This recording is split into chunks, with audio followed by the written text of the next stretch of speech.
I think that love is probably more important in a woman's life than it is in a man's life. And I do know that a woman that has never been loved and who is not loved is lost. In fact, as good as dead. Hey guys, I'm back. So today, another chit chat video, but I feel like this is quite important. It's an important one because, again, I want to touch on topics that I would usually or normally talk about with my girlfriends. So today I'm going to talk about how to get over, how to heal and get over a breakup. I've noticed that women in their late 20s are we hang on to this potential, like a breakup really affects us more because we hoped that our situation would have been better, or this is the person that, you know, we project the relationship so far ahead into the future that we're like, you know, this relationship is probably, it would evolve and it'll end up being a marriage. And there's certain relationships that you have and you just have them just to learn something from them, or sometimes you use relationships as a mirror to see yourself. And I do believe that certain people do bring out different aspects of you. So again, I'll use my situation because I'm not the sort of person, in terms of when it comes to breakups or a relationship, I'd say I'm quite passive with the way I deal with stuff, which isn't necessarily a good thing. Like, I would express myself, but you're not gonna get any chasing. I'm just gonna say, look, I don't think it's working, and that's that. Which again, that's just because in terms of, I'm an ENFP, so when it comes to emotions, I don't express them in a very active way. I'm very passive and introverted when I'm feeling negative emotions, but I know other people really express a lot, and that's probably very good, because then you just let it out completely. But if you're the kind of, and what I've noticed with girls is that we project so far ahead into the future. Like, when we meet someone, we don't take them as they are now. We don't read the signs now. We fall in love with hope. We fall in love with what it could potentially be. It's almost like we're living this fantasy, and thinking about it, guys freak out when it comes to things like that because they're just trying to get to know you right now in this present moment, and you're projecting so far ahead. And because you fall in love with this potential, or what this potential situation could be, then you become really demanding from them instead of you just going with the flow.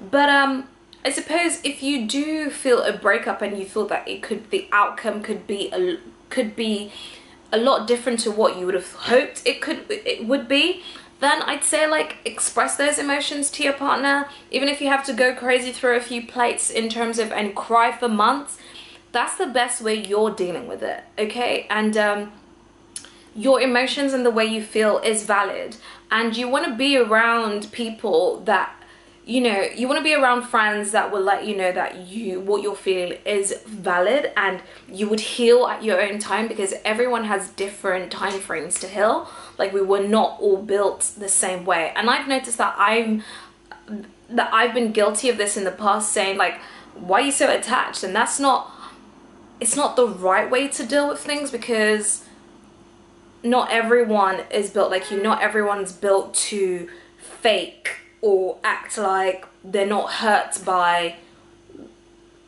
being rejected, because rejection is is something that we have to come to terms with in this life, and it's cultivating the right mindset to deal with rejection. And, you know, if a relationship didn't work out, again, just, you have to reflect and understand why it didn't, rather than beating yourself up about it. Like, not everyone's going to accept you, but there's one thing I can tell you: there is someone, and there are loads of people for everyone at every stage of their life, that you would always find your perfect match. So again, so I'd say the first thing is you have to accept your emotions and be around people that would make you feel that what you feel is valid, and don't ever feel bad that you're feeling what you're feeling. The second thing, in terms of moving on from a breakup, again, is you really want to dive deep into what is it that is causing you to flare up this way, because it's not necessarily your partner, it's probably what was done to you and the feelings about what you think, what has been done to you. So mindset is everything. So because someone rejected you, or you have this feeling of not being wanted, and it's like, it hurts, like it's a massive, you know, it's a massive stroke to your ego. So and that's the reason why for your outburst of, and I believe that there's definitely a fine line between, you know, just being narcissistic about, oh shit, not feeling wanted, because feeling unwanted, like not everyone's gonna accept you, like, and not everyone's going to think the way you do. So it's something that you have to come to terms with, in terms of, if you get rejected, you just be like, it's okay, like, it's not everyone, I may not be the right person for him, but this is not going to stop me. I'm going to look for who compliments me very well, and that's it. It's cultivating the right mindset to attract and go deep into the feeling, like, why do I feel such strong feelings about being rejected? Like, it's nothing, but I suppose you have to do enough due diligence and you have to do a lot of character,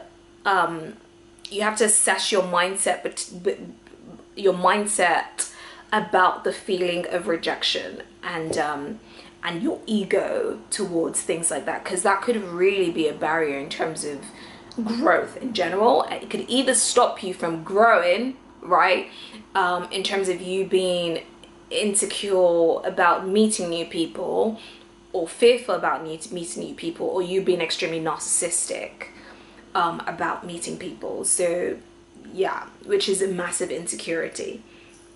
So I'd say the third thing you should do is journal what you liked about the relationship. What are the feelings that made you feel positive, and what are the feelings, or what were the things that you did, or your partner did, that made you feel good. And it's nice to just have a reflection of things like that, and sort of externalize what it is, like just reflecting on what it is that you liked and what you didn't like, and why you didn't like it. And it could mean that you change your mindset towards certain things, or you go for someone who can give you those things. You can't change someone, you can only be a match to what you desire, and it's either you change your desires, right, about a certain things, or your perspective, or you change you change who you're dating, like you get a new partner. Do you know what I mean? But yeah, so this leads on to the fourth step, which is, I believe that you should start taking good care of yourself. The fact that another individual, you should be able to give yourself love and accept yourself the way your partner did.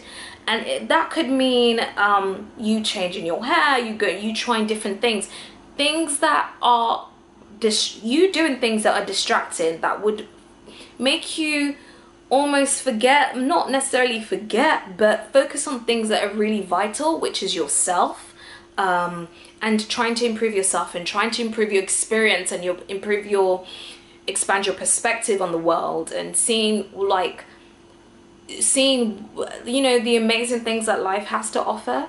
So again, expanding your perspective, meeting new people, all that good stuff you want to do. And I would always say that I feel like sometimes girls do this a lot. We women are so guilty of this. We want the perfect guy. We want him to have a six-pack. We want him to be polite. We want him to have money. We want him to look a certain way. We want him to do certain things. We want him to have good D. And it's like, it's all these endless lists of impossibilities, pretty much. We want him to just come perfect, but we're a hot mess ourselves. I'm sorry, but if you want to attract the right person, you have to be what you attract as well. So it means that you have to do quite a lot of work on yourself, and you don't project yourself to someone else, because think about it, they owe you nothing. No one owes you anything. They have their own lives to live, and you should compliment someone else, not I can't breathe because you're not here. Like it's nice to have a companion, and that's why we live in the world. If you know, if life or God wanted us to be alone, then we would have been alone exploring life ourselves. But we have to experience that with someone else. It does, and there are loads, there are billions of people out there in the world. Also, I have noticed that girls tend to look for what's missing in themselves with the hopes that their partner would give that to them.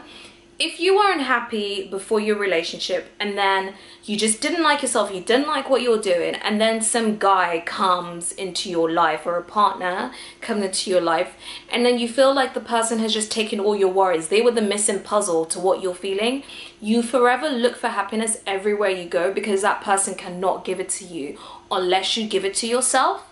So stop projecting your wants and needs onto other people.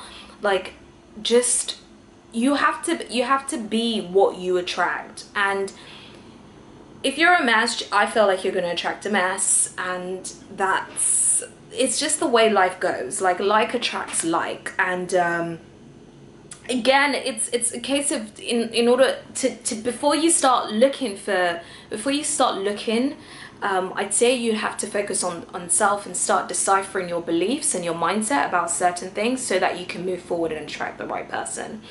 And I feel like when you feel you've gotten to a point where you're okay with yourself, you know that you can enjoy life without needing someone else, then like start to have fun in the world. Like, then you can join the dating apps, then you can go out for fun and just have fun with your girls and see if you can, you know, attract the right person as well, because that should just be natural. You should just go with the flow and don't expect anything from anybody, and don't expect anything from anybody. I suppose, again, I'd say the last tip as well with women is, women always say, I heard this saying once, and this was a saying in business, in a lot of things, market cycles change, but it depends on how adaptable you are to the new system. So instead of women being controlled by the stigma of society, create your own reality. Like, how about women do their own due diligence and learn to understand men as well, and likewise your partner should learn to understand women. And if women know that men are quite literal beings, then maybe we could be very literal with our wants. Like, so we stop saying, oh, men are shit, men are this. Like, if you see signs, if you've learnt about something, or if you know how someone works, you'll know how to communicate with them, if you get what I mean. So again, these are just tips, having sort of spoken to a lot of women my age and just what we face in our late 20s that I've been able to come up with. Everyone deserves love, everyone deserves to be with someone, everyone deserves to be accepted, and vice versa. So I hope that you heal from your breakup, and yeah, and enjoy life for what it is and the experiences that it offers you. So till then, I'll catch you in my next video. Take care.